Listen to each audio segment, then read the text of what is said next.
pleasure to have the opportunity to stand before my centenary family. In Pastor Keith, in his absence, I applaud him for being bold enough and daring enough to allow me to stand and bring a word, God's word, to God's people.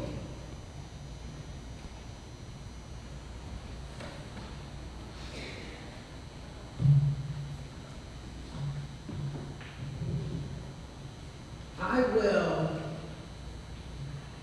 share with you this morning for these moments that are mine from Matthew, the 7th chapter, the 21st through the 29th verse.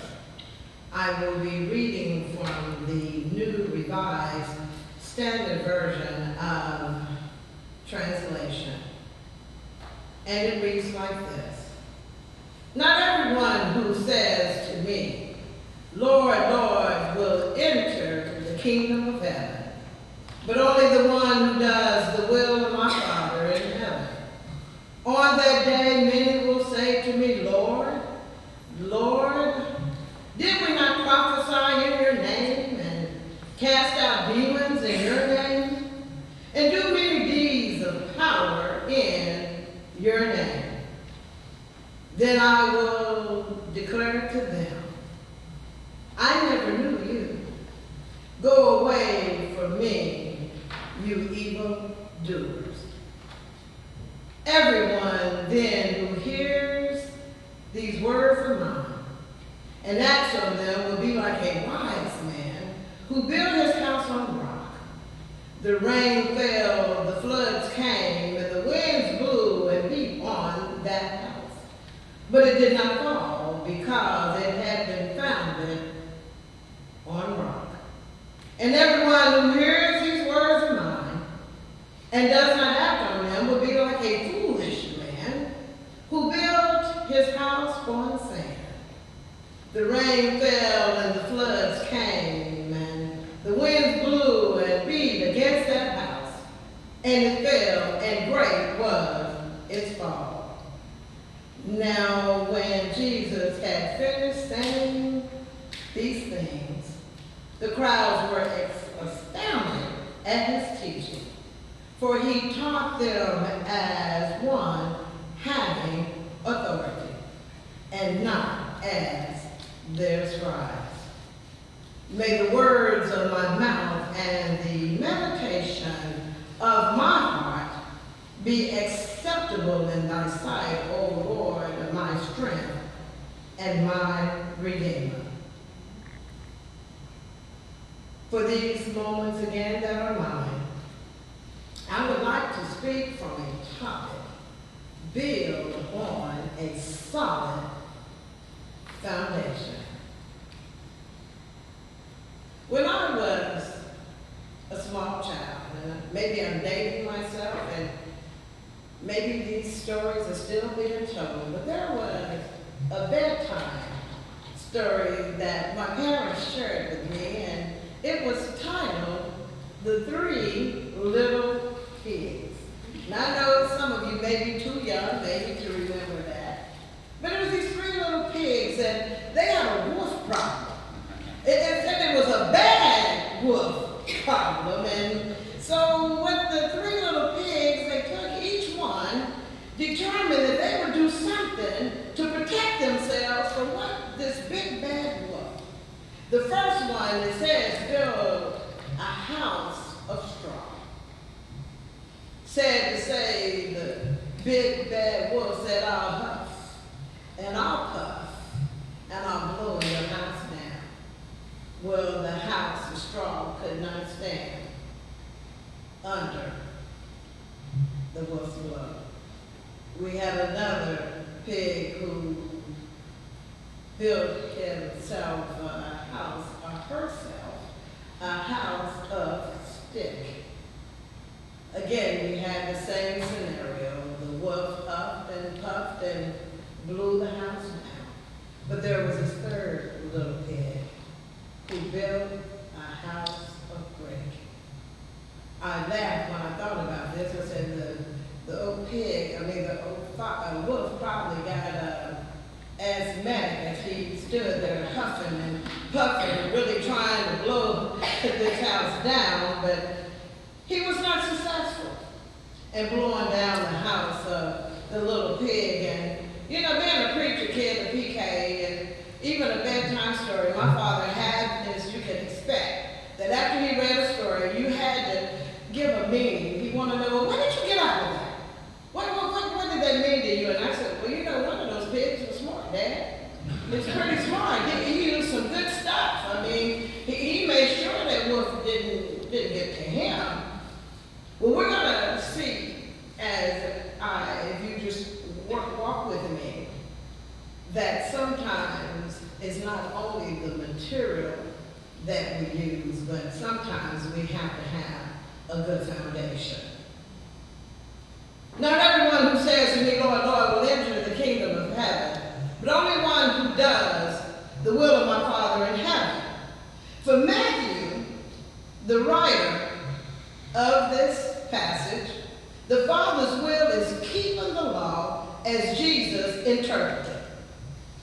On the Sermon on the Mount, where this story, this passage is picking up from, Jesus teaches there that obedience to God's will includes some mourning and meekness and hungering and thirsting for righteousness, mercy, purity of heart, and peacemaking. Those are some of the things that Jesus was teaching. But we see that on that day, Jesus says, many will say to me, Lord, Lord, did we not prophesy in your name, and demons cast out demons in your name, and do many deeds of power in your name? Jesus is the right name to use. People whose work is performed, though, for personal profit, gain, fame, are contrary to the will of the Father. Jesus wasn't necessarily saying that miracles were false, but pointing out that it is possible to prophesy and yet be disobedient to God and unsaved. Prophesying and casting out demons and performing miracles are works of God, and God is the one who does them.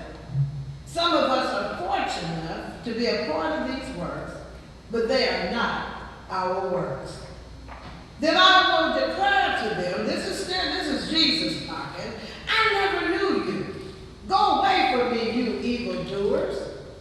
Jesus' rejection signifies that there is not a relationship here. When we fail to live according to the will of the Father, we risk having a relationship with Jesus. I have discovered that in this life, you can use the best material, and the storms of life will still rage. What we need is an anchor, which can be found in the will of God. Everyone then who hears these words of mine and acts on them will be like a wise man who built his house on rock. In this passage, Jesus teaches us that God's will is performed by everyone who hears his word and puts them into practice. The house represents life, and the foundation represents a life that is built on Jesus. The wise man made sure that the right materials were used for the foundation the house is built on. Similarly, our spiritual life must have a foundation in Jesus in order to stand when the rain falls, the floods come, and the winds blow in our lives.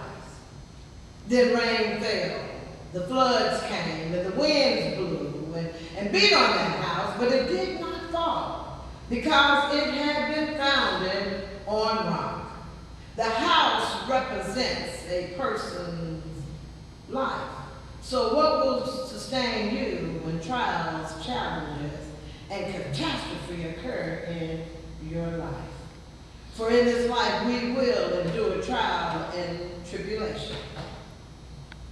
On May 3rd, 1999, a tornado swept through Moore, Oklahoma, and it destroyed entire neighborhoods. A friend of mine was one of those persons who lost her home. She described hearing a sound that resembled the horn of a freight train. Everything became dark, and she ran to a closet and knelt down and grabbed a quilt and pulled it over her head. She could feel pressure and snapping and popping, and then all of a sudden there was silence. She stood up and she said she pulled the quilt from over her head and looked up, and there was the sky. All around her, everything was gone. But she said, I looked down, and I was standing on the foundation of my house. All I had left was that foundation from which I stood on and the quilt that was in my hand. She said, but I'm grateful. I am so grateful that I did have something that I could stand on. Those builders must have dug really deep, and they must have laid that foundation pretty good, because she said I had somewhere to stand, and the storm did not carry me away. Jesus knew that there are days void of sunshine, and storms will come accompanied with floods, and the sun doesn't always shine in our lives. Jesus knows us and how easy we become distracted and observers of the world around us. Jesus knows that unless we become obedient to his teachings, our faith will be crushed by the storms of life. And everyone who hears these words of mine and does not act on them will be like a foolish man who built his house on sand. The rain fell and the floods came and the winds blew and beat against that house, and it fell, and great was its fall. Jesus gives a depiction of two men who built a house, one built gingerly on solid rock and the other on sand. Both houses, I'm inclined to believe, probably look pretty good. But the rain poured down from the sky and the winds began to beat upon the houses. It is amazing how the storms reveal the quality of the work of the two builders. The wise man had built in such a way to withstand disaster. Again, we should remember that Jesus is not talking about building literal houses. But he is talking about our lives, about establishing values and priorities that determine a different way of thinking and a lifestyle. A wise person portrays those who put the teachings of Jesus into practice. They are not merely hearers of the word, but doers. Now when Jesus had finished saying these things, the crowds were astounded at his teaching, for he taught them as one having authority and not as their scribes. The scribes quoted authority, but Jesus spoke with authority. The religious leaders felt it was sufficient and it was important to hear the law. Jesus felt it was necessary to obey the law. Ultimately, Jesus proclaimed that there would be judgment for hearing but not obeying. No other Jewish teacher, apart from Jesus, claimed so much authority for his own words. Such authority was reserved for the law itself. In the Gospel of Matthew, Jesus says again and again, "You have heard that it was said, but I tell you." My Bible study group, I should hear amen out of them right here, because we're studying from the book of Matthew. Amen. Amen. We might do the construction here of a house according to the square footage, the number of bedrooms, bathrooms, our size of the kitchen. We place value on the aesthetics of the house and the material for which it is constructed. But what happens when the storm comes? Equally important, what will be your source when your life is hit like an F5 tornado? The rain is coming down like a flood, and it feels like the wind is blowing at 261 to 318 miles per hour. What will sustain you when you face the storms of life? It has been said that a problem exists today with persons having difficulty integrating the words of God into their daily lives. Jesus is not advising us to find a safe, comfortable setting or an ideal atmosphere where life remains non-threatening. What he is instructing us to do is to face reality, that life can be difficult. We will have to face the storms and accept the pain and discomfort and heartaches. But we have an anchor, a solid foundation in him. He is always near in the time of trouble if we will follow his teaching and do the will of the Father. Sometimes trouble comes to appear from all directions, such as sickness, bills, unemployment, relationship, student loans, IRS, and yes, floods. The state of Oklahoma endured and continue to have people who are suffering from flood damage. I have heard also that either you are in a storm, you are coming out of a storm, or you're about to go through a storm. Where do you go? Whitney Houston recorded a great song, and it was like, and the answer was, I go to the rock. Where do I go when there's nobody else to turn to? Who do I talk to when nobody wants to listen? Who do I lean on when there's no foundation stable? I go to the rock. I know he's able. I go to the rock.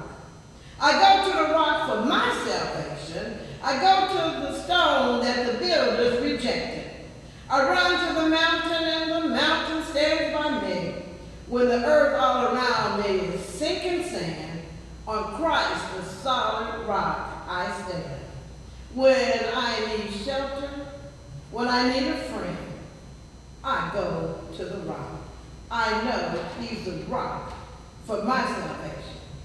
In a world that is filled with swift transitions and constantly changing, it is important that we remember that there are things that are unmovable. In Christ we find a solid rock, an anchor when the storms of life are raging. We find in Hebrews 13 and 8 that Jesus Christ is the same yesterday, today, and forever. During my youth, and I'd like to leave you with this, I'm not going to sing it, but I'd like to share the words to this song. Time is filled with swift transition. None of earth unmoved can stand. Build your hopes on things eternal. Hold to God's unchanging hand. Hold to his hand. God's unchanging hand. Hold to his hand. God's unchanging hand. Build your hopes on things eternal. Hold to God's unchanging hand. Trust in him who will not leave you whatsoever years may bring. If thy earthly friends forsaken, still more closely cling to him.